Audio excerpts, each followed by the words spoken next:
Sa ngalan ng Ama at ng Anak at ng Espiritu Santo, Amen. sumainyo ang Panginoon. At sumayuri.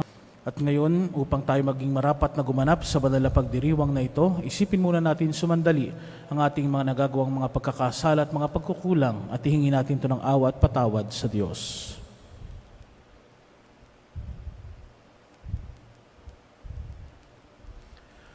Sinugong tagapagpagaling sa mga nagsisisi, Panginoon, kaawaan mo kami. Panginoon, kaawaan mo kami. Dumating na tagapaganyayang mga makasalanan yung magsisi, Kristo, kaawaan mo kami. Kristo, kaawaan mo kami. Nakaluklok ka sa kanan ng Diyos Ama para ipamagitan kami, Panginoon, kaawaan mo kami. Panginoon, kaawaan mo kami. Kaawaan tayo ng makapangyarihang Diyos, patawarin tayo sa ating mga kasalanan at patnubayan tayo sa buhay na walang hanggan. Amen.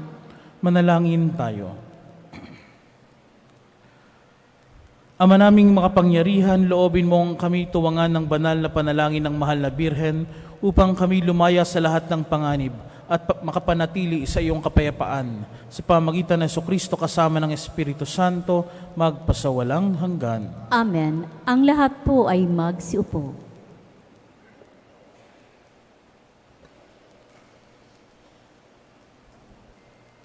Pagbasa mula sa aklat ni Propeta Joel.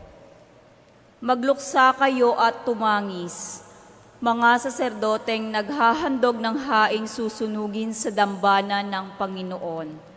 Pumasok kayo sa templo at manatili roong magdamag na nakasuot ng sako. Walang trigo o alak na ihahandog sa dambana ng inyong Diyos. Iutos ninyo na mag-ayuno ang lahat. Tawagin ninyo ang mga tao upang sumamba. Tipunin ninyo ang matatanda at lahat ng taga-Huda. Pumasok kayo sa templo ng Panginoon na inyong Diyos at sumamo sa Kanya.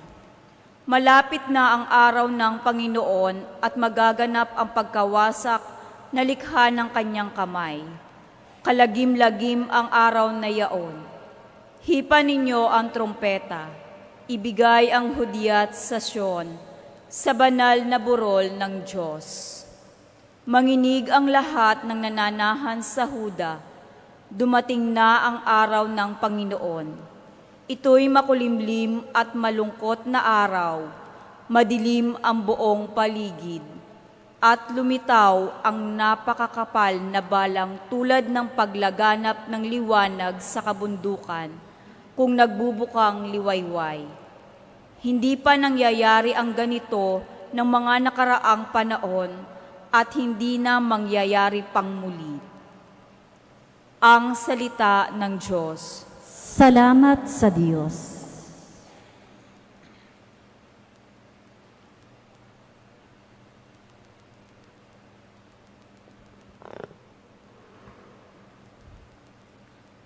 Makatarungang paghatol ang igagawad ng poon.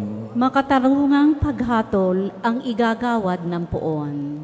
O Panginoon, buong puso kitang pasasalamatan. Ang kahangahangang ginawa mo, poon aking isasaysay. Dahilan sa iyo, ako ay aawit na may kagalakan. Pupurihin kita, Panginoon naming kataas-taasan. Makatarungang paghatol ang igagawad ng poon. Iyong hinatulan yaong mga hentil at mga balakyot. Alaala nila sa balat ng lupay, pinawi mong lubos. Itong mga hentil nahulog sa hukay na ginawa nila. Sa kanilang bitag na umang sa akin, ang nahuli sila.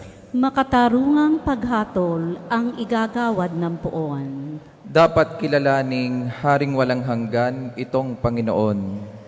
Kanyang itinatag yaong kanyang trono upang doon humatol. Ang pamamahala niya sa daigdig pawang naaayon sa makatarungan niyang pagpapasya bilang isang hukom. Makatarungang paghatol ang igagawad ng poon. Ang lahat po ay magsitayo.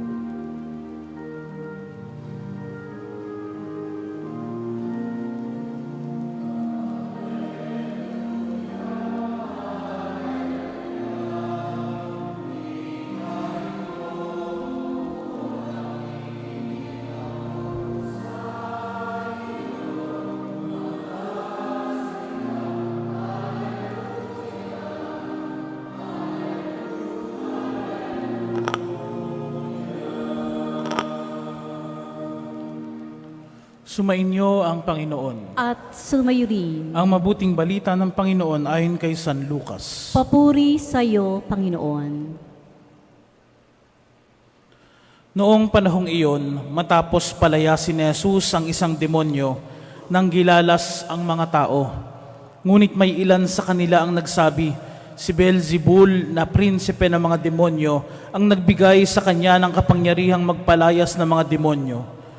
May iba namang nais siyang subukin, kaya't nagsabi, magpakita ka ng kababalaghang magpapakilala na ang Diyos ay sumasa iyo.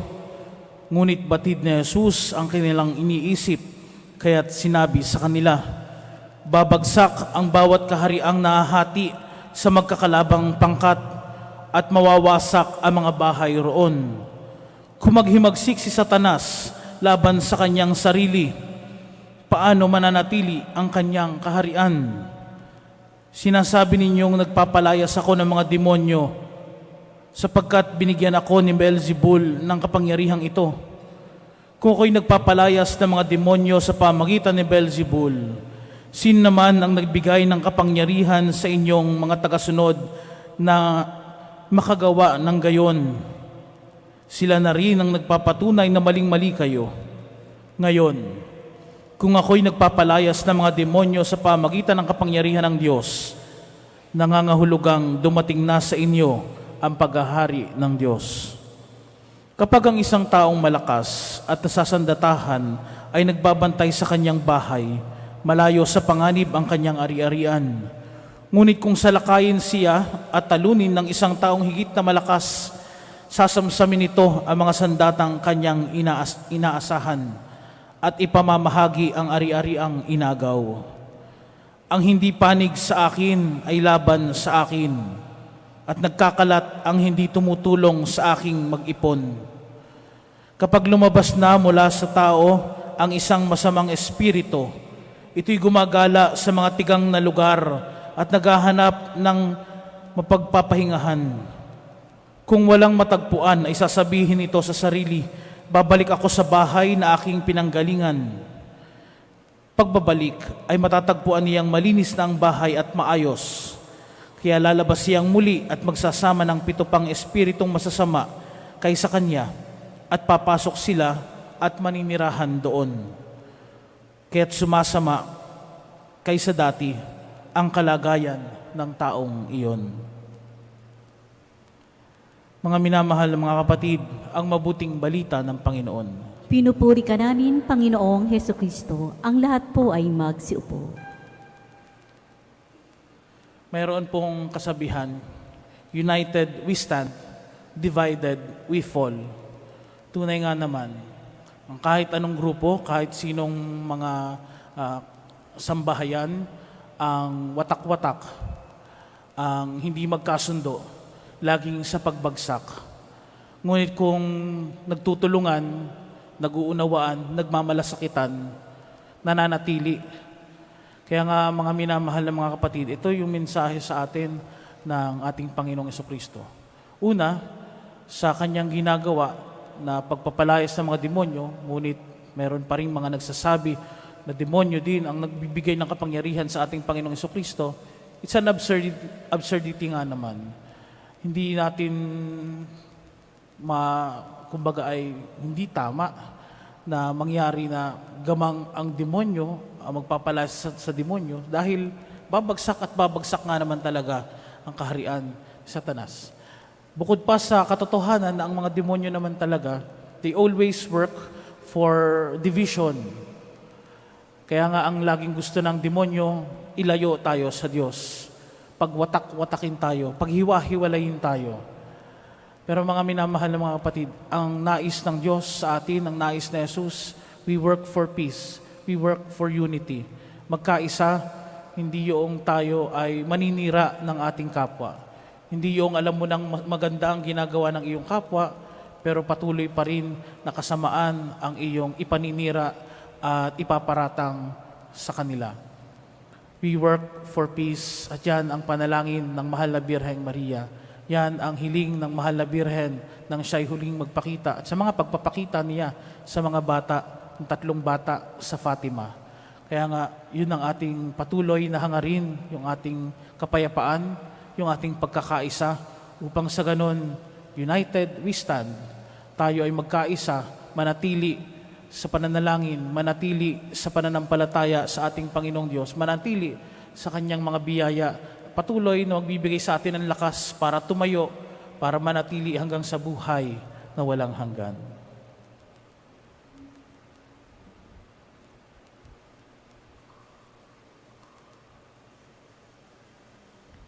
Ang lahat po ay magsitayo.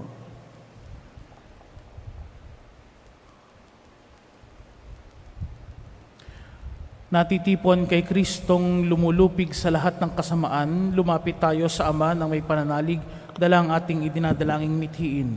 Sa bawat panalangin ng ating itutugon, Panginoon, dinggin mo ang aming panalangin. Panginoon, dinggin mo ang aming panalangin.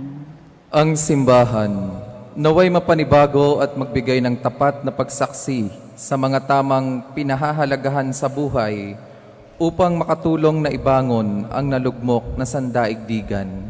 Manalangin tayo. Panginoon, dinggin mo ang aming panalangin. Ang mga Kristiyanong sumasampalataya, naway magkaroon ng tapang na magsalita ng hayagan sa ngalan ni Kristo. Manalangin tayo. Panginoon, dinggin mo ang aming panalangin. Buong puso nawa nating suportahan ang pagsulong ng katotohanan at labanan ang hindi hayagang impluensya ng kasamaan. Manalangin tayo. Panginoon, dinggin mo ang aming panalangin. Ang mga may sakit at may kapansanan, naway makatanggap ng kasiyahan ng pag-ibig ng Diyos mula sa mga taong nag-aaruga sa kanila. Manalangin tayo. Panginoon, dinggin mo ang aming panalangin. Ang mga namayapa na, naway tanggapin sa kaganapan ng kaharian ng Diyos. Manalangin tayo. Panginoon, dinggin mo ang aming panalangin. At sa saglit na katahimikan, ating itaas sa Diyos ang lahat ng ating mga panalangin at kahilingan.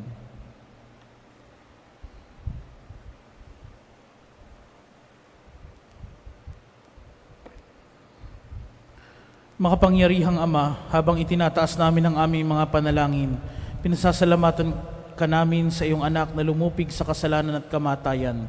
Siya na nabubuhay at naghahari magpasawalang hanggan. Amen. Ang lahat po ay magsiupo.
Ang lahat po ay magsitayo.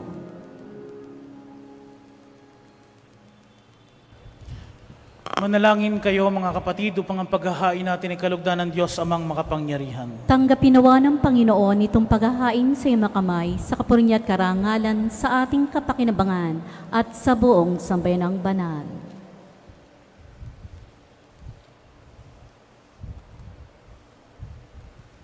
Ama naming lumikha, sa pagunitan namin sa mahal na Birhen, hinihiling namin ang aming paghahain ay lakipan mo ng kapupunan upang kami ay maging handog na ikinalulugod mo kailanman.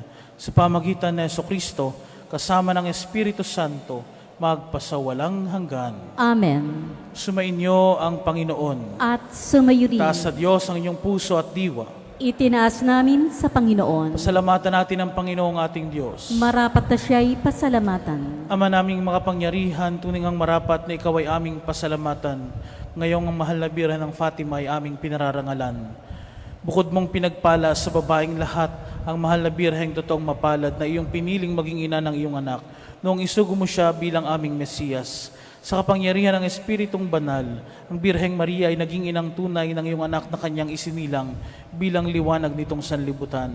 Kaya kaisa ng mga anghel na nagsisiyawit ng papuri sa iyo nang walang humpay sa kalangitan, kami nagbubunyi sa iyong kadakilaan.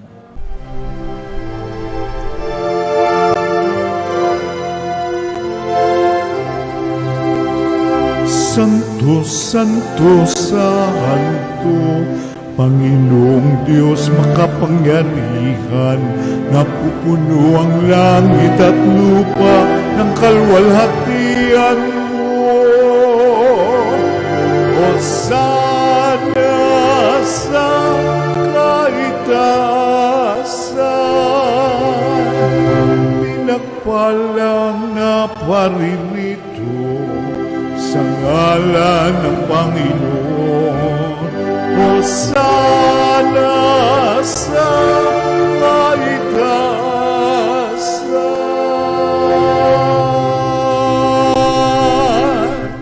Ang lahat po ay magsiluhod. Ama naming banal, ikaw ang bukalan tanang kabanalan, kaya't sa pamagitan ng iyong Espiritu gawin mong banal ang kaloob na ito, upang para sa aming maging katawan at dugo ng aming Panginoong Hesukristo. Bago niya pinagtiis ang kusang loob na maging handog, hinawakan niya ang tinapay, pinasalamatan kaniya, pinaghati-hati niya iyon, iniabot sa kanya mga alagad at sinabi, "Tanggapin ninyong lahat ito at kanin. Ito ang aking katawan na iahandog para sa inyo."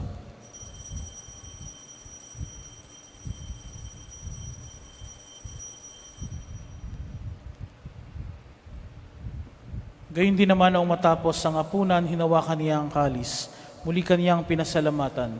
Iniabot niya ang kalis sa kanyang mga alagad at sinabi, "Tanggapin ninyong lahat ito at inumin. Ito ang kalis ng aking dugo, ng bago at walang hanggang tipan. Ang aking dugo na ibubuhos para sa inyo at para sa lahat, sa kapagpapatawad ng mga kasalanan.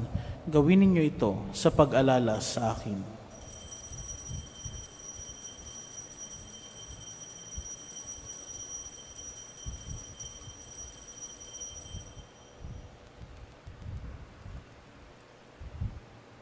Pagbunyi natin ang misteryo ng pananampalataya.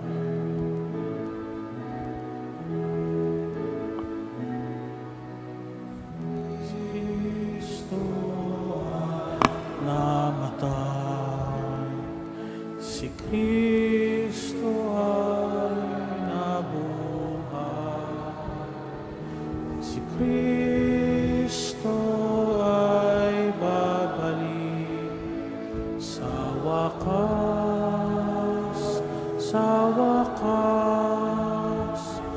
Sa wakas ng panahon. Ama, ginagawa namin ngayon ang pag-alala sa pagkamatay at muling pagkabuhay ng iyong anak.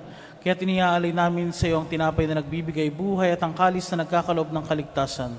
Kami nagpapasalamat dahil kami iyong minarapat na tumayo sa harap mo para maglingkod sa iyo. Sinasamo namin kaming magsasalo-salo sa katawan at dugo ni Kristo ay mabuklod sa pagkakaisa sa pamagitan ng Espiritu Santo. Ama, lingapin mo ang iyong simbahang laganap sa buong daigdig. Puspusin mo kami sa pag-ibig, kaisa ni Francisco na aming Papa at ni Melrey na aming Obispo at ang Tanang Kaparian.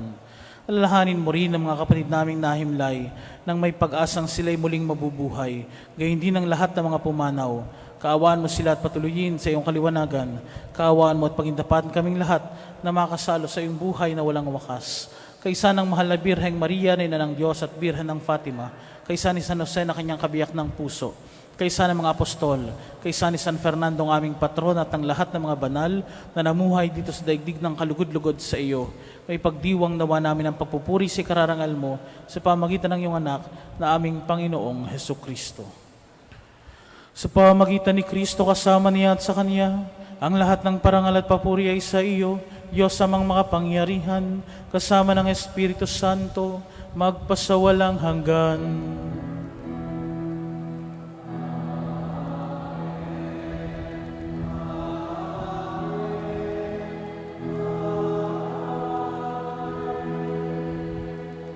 Ang lahat po ay magsitayo. Sa tagubilin ng mga nakagagaling na utos sa turo ni Jesus na Panginoon natin at Diyos, ipahayag natin ang lakas loob.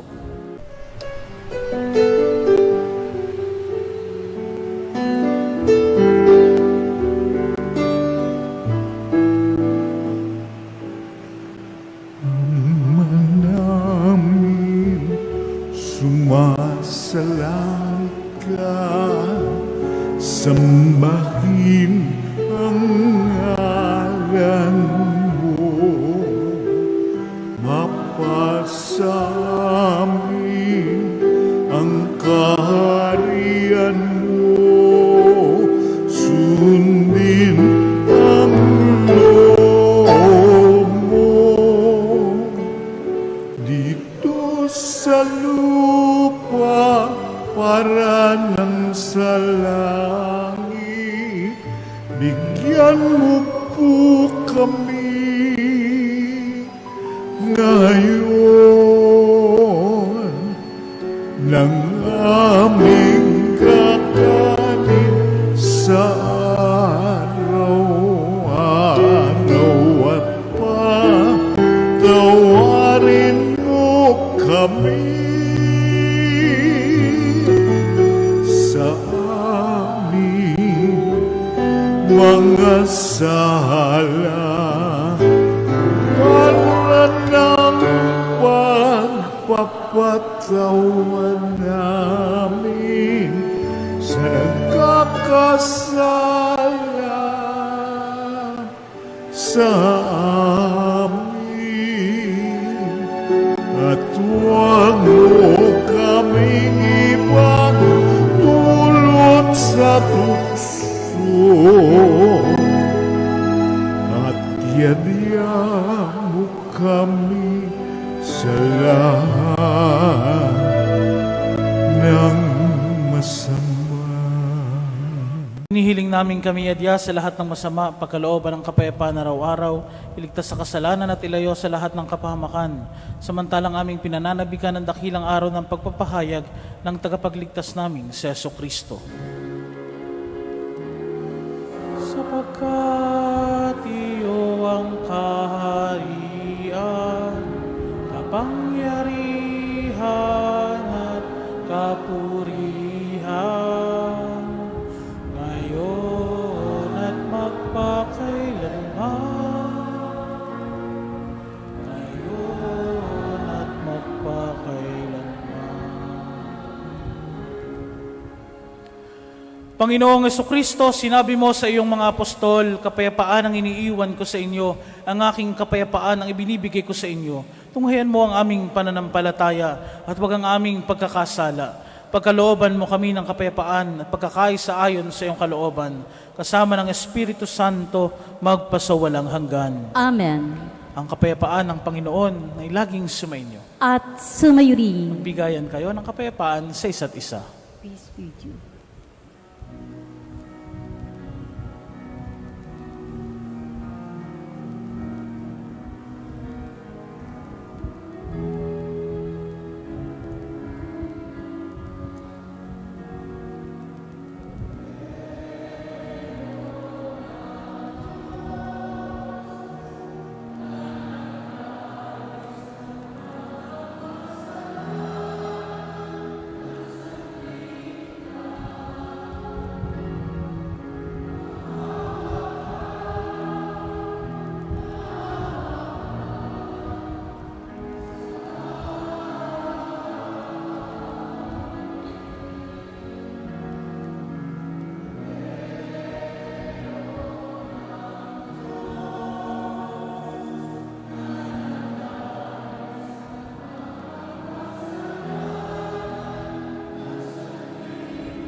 Kasalanan ng sanlibutan,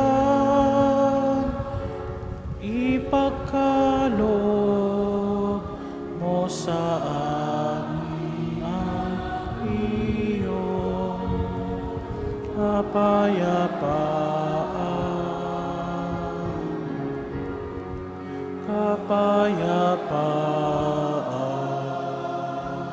Ang lahat po ay magsiluhod. Ito ang kordero ng Diyos. Ito ang nag-aalis ng mga kasalanan ng sanlibutan. Mapalad ang mga inanyayahan sa kanyang piging.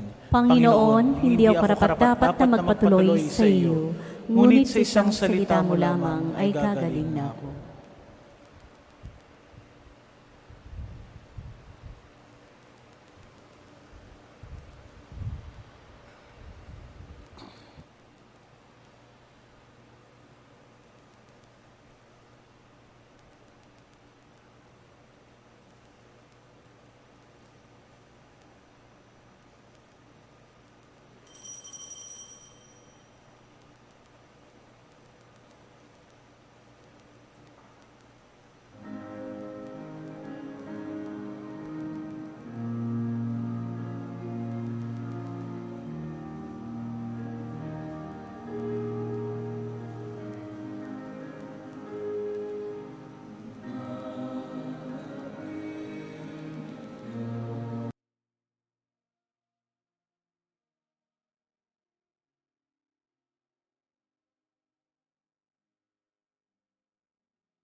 Ang lahat po ay magsitayo.